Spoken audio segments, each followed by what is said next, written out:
تقاته ولا تموتن إلا وأنتم مسلمون. وقال تعالى: يا أيها الناس اتقوا ربكم الذي خلقكم من نفس واحدة وخلق منها زوجها وبث منهما رجالا كثيرا ونساء واتقوا الله الذي تساءلوا به والأرحام إن الله كان عليكم رقيبا. الله أكبر الله أكبر الله أكبر ولله الحمد. Saudaraku jemaah salat Idul Adha yang insyaallah dimuliakan Allah Subhanahu wa taala. Tenggelamnya matahari di ufuk sebelah barat kemarin sore menandakan masuknya kita di tanggal 10 Zulhijjah.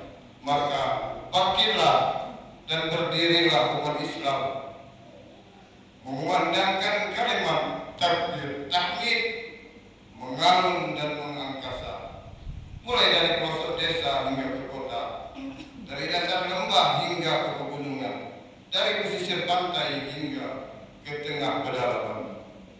Semua bergembira menyambut datangnya hari raya Idul Adha.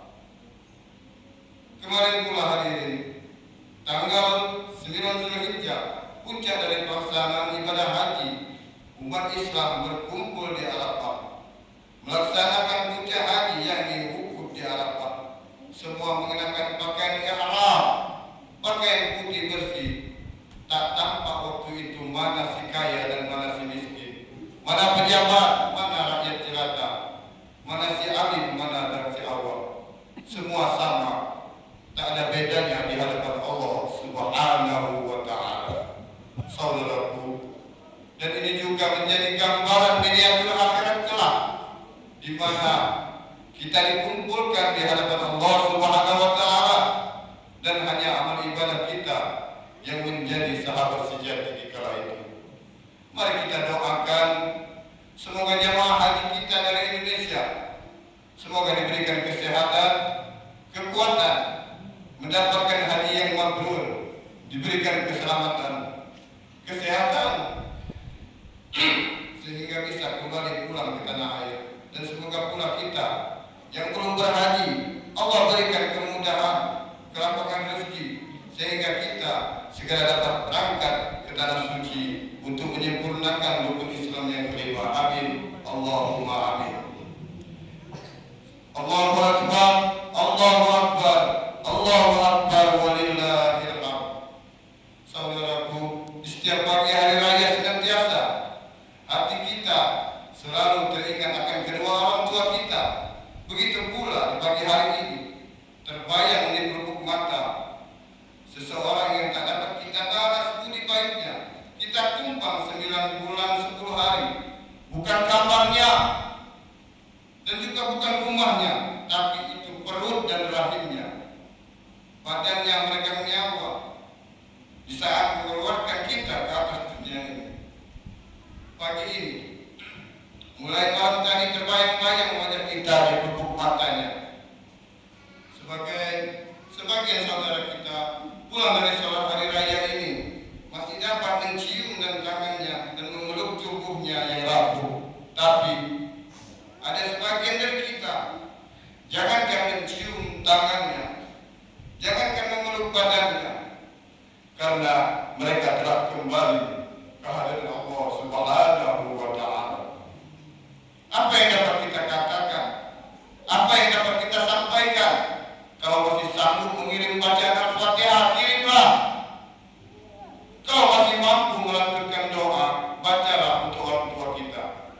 Berharap bahwa doa itu akan menjadi penolong, bagaikan air segar di tengah gurun Sahara, menjadi penyejuk, membasahi kerongkongan di tengah panasnya barzah. Saudaraku, jika sanggup bersedekah, bersedekahlah atas nama mereka.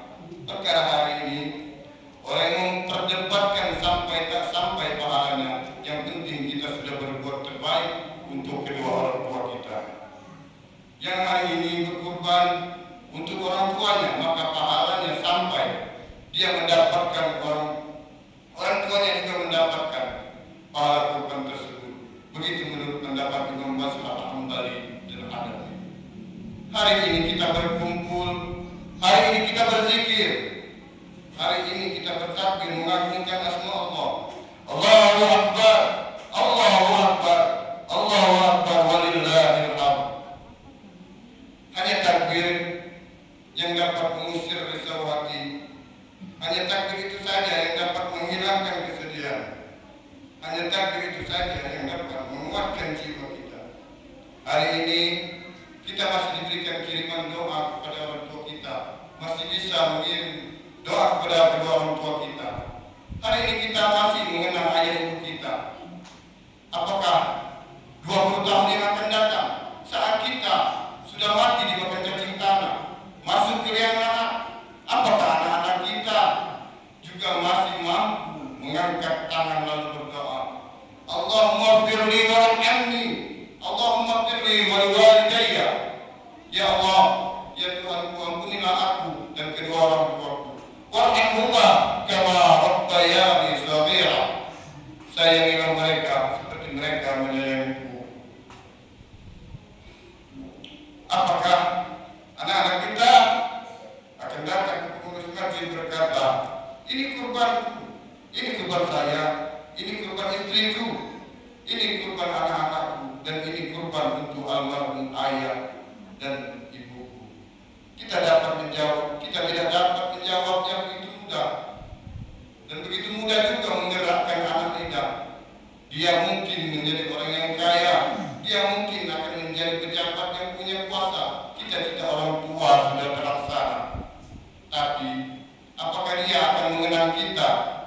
Tidak ada jaminan sedikit pun kalau kita tidak tanamkan pendidikan agama pada mereka sejak ini. Allahu Akbar, Allahu Akbar, Allahu Akbar, walillahil hamd. Hari ini ibadah yang paling dicintai oleh Allah bagi orang-orang yang tidak melaksanakan ibadah haji ke Makkah Al-Mukarramah, ke Madinah Al-Munawwarah, ialah ibadah kurban. Kurban adalah pesan dari kehidupan Nabi Ibrahim alaihissalam. Inna a'tainaka al-kautsar, fasholli li rabbika wanhar. Sesungguhnya kami telah memberi kepadamu nikmat yang banyak, maka dirikanlah salat karena Tuhanmu dan berkurbanlah. Allah tidak hanya mengajarkan kita sekedar tunduk menjaga hubungan dengan Allah, hablum minallah, dengan melaksanakan salat, tapi Allah juga ingin menjaga hubungan hablum minannas. Maka ibadah kurban sebagai wujud hablum minannas. Pesan Idul Adha tidak hanya sekedar menyembelih hewan kurban, tapi memperhatikan pendidikan anak-anak kita di masa yang akan datang. Patah tumbuh hilang berganti, daun-daun yang hijau hari ini akan layu dan mati. Mana penggantinya? Ada tunas baru hijau muda kalau tidak kita tata dari sekarang. Ingatlah kata pepatah, kalau hendak membentuk bambu, biarlah dari rebung dia akan bengkok dan melengkung. Dia akan menjadi jambangan di tengah taman. Tapi kalau dia sudah menjadi bambu keras, hanya ada dua kemungkinan saja. Kalau tidak dia patah atau kepala kita yang akan pecah dibuatnya. Oleh sebab itu, sebelum dia hancur, mari kita bentuk sedini mungkin. Kita bawa anak-anak kita sholat berjamaah. Hari ini mereka kita hadapkan kepada Allah Subhanahu wa Ta'ala. Dan di saat dia berjaya berhasil dalam hidupnya, dia punya uang. Dia tidak hanya memikirkan rumah besar, dia tidak hanya memikirkan kendaraan yang mewah, tapi yang dia pikirkan gelapnya kuburan kita pada saat ini. Hadirin jemaah salat Idul Adha yang dimuliakan Allah Subhanahu wa Ta'ala. Dia pikirkan sendiri alam barzakh kita. Dia akan berdoa, ya Allah, lapangkanlah kubur kedua orang tuaku. Allahumma ja'al kubrahu raudatan minar riyadil jannah, wa la taj'al kubrahu hufratan minar hufratin nar. Ya Allah, jadikanlah kuburan mereka salah satu dari taman surga, dan jangan jadikan kuburan mereka salah satu dari lubang neraka.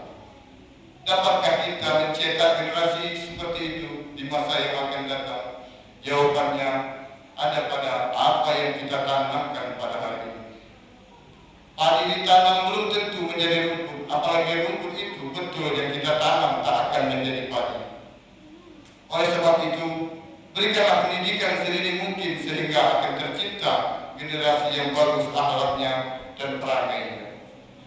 Akhirnya, mari kita berdoa kepada Allah Subhanahu wa Ta'ala agar kita dilapangkan rezeki kita, disehatkan badan kita bagi yang belum berhaji dan berkurban dapat melaksanakan ibadah tersebut. Amin. Allahumma amin.